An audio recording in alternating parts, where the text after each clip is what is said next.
Hi everybody, and welcome back to my channel. I've just finished a very long and complicated furniture commission. It took me about 3 months.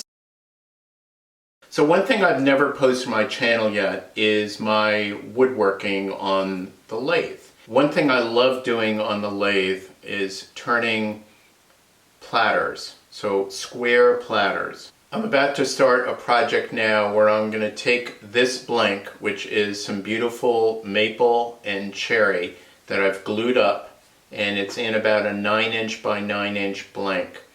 And I'm going to turn a platter that's going to have a bowl on the front, and on the back it'll have curved wings and probably end up with about a 1/4 inch across the top. This is the back, it'll be the bottom, and this is what I call the front. This will be the top, so it has the nicest grain. And what I've done is on both of these, mark the center to make sure that I'll be turning this. This is a perfect square. So one of the issues that often happens is on the back, when I flip this over, I want to be able to have a perfect recess in this for the jaws of my smaller chuck. I might use my spur drive here to attach this to the head and then use the tailstock to attach here. The problem that I see is if I use my spur drive in the front, which will be the inside of the bowl, and then use my tailstock here, I can't really effectively turn a recess for this head.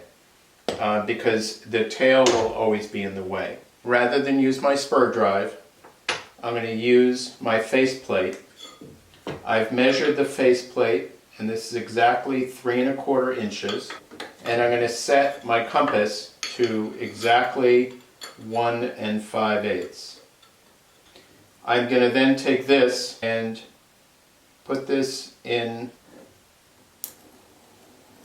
mark this, and I have the pin in here, not the pencil, so I can mark a very clean, accurate line in here. Now I have an exact match for my faceplate. I'm going to mount the faceplate onto the headstock. I get my tailstock in position.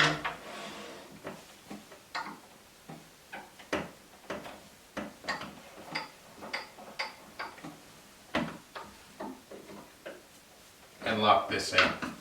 If you've watched any of my other videos, you may remember, and I'll put a link in the description, that I use a specialized machine switch on all my large power tools.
I've turned the underside.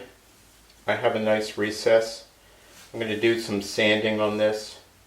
I've left my 1/4 inch on here, on each of the corners.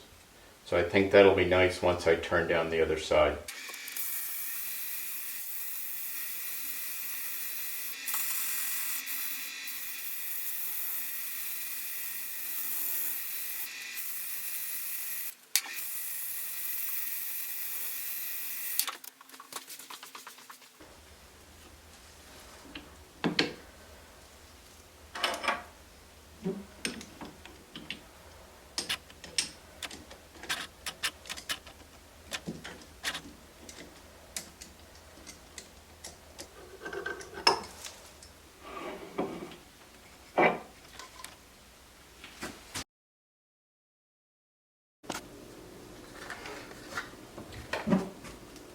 First, I'm going to true up the front face.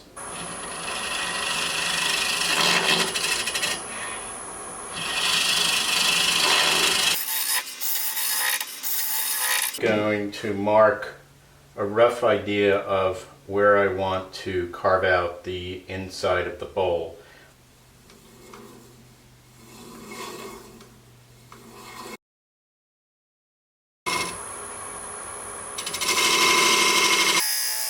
I'm switching to a larger bowl gouge. This is, I believe, what's called a 5/8 inch.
Now the shape is starting to become more subtle.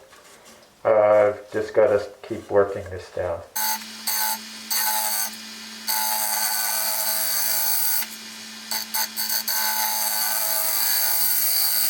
So I've got to work these corners down so that they come in smoothly now. Is I'm going to mark on my tool rest the very edge and then the edge where this starts coming down.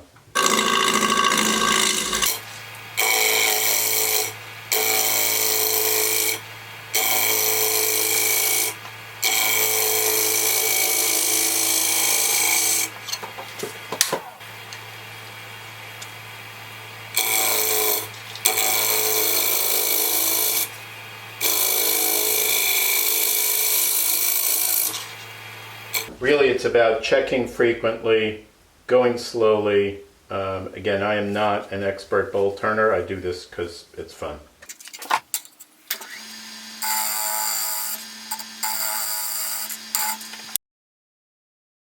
I'm going to try using my curved tool rest and see if this allows me to be a little more precise.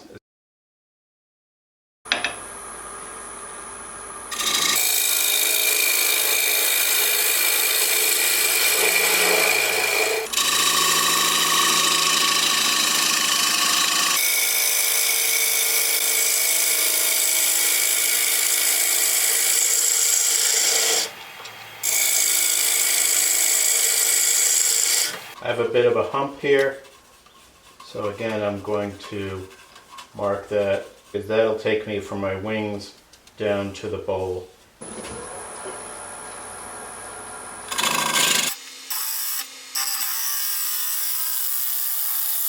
This edge is getting a lot nicer, a lot subtler, which is what I want.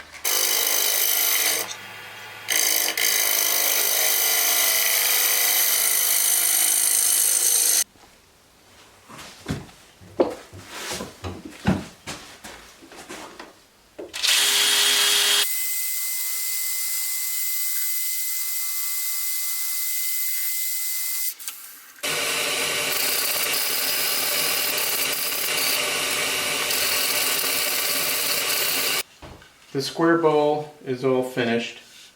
I've done some rough sanding, and I'll do some finish sanding working up from 150, 220, 320.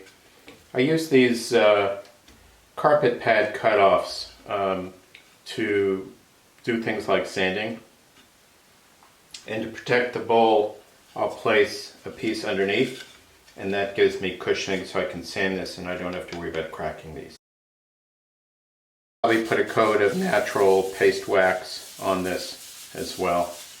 Give it a little more finish, a little more shine. The square turned bowl is now complete. There's 3 coats of tung oil and a coat of a high quality Carnauba beeswax. Please like and subscribe to the video and send any questions you have. I love responding to them. Thanks very much.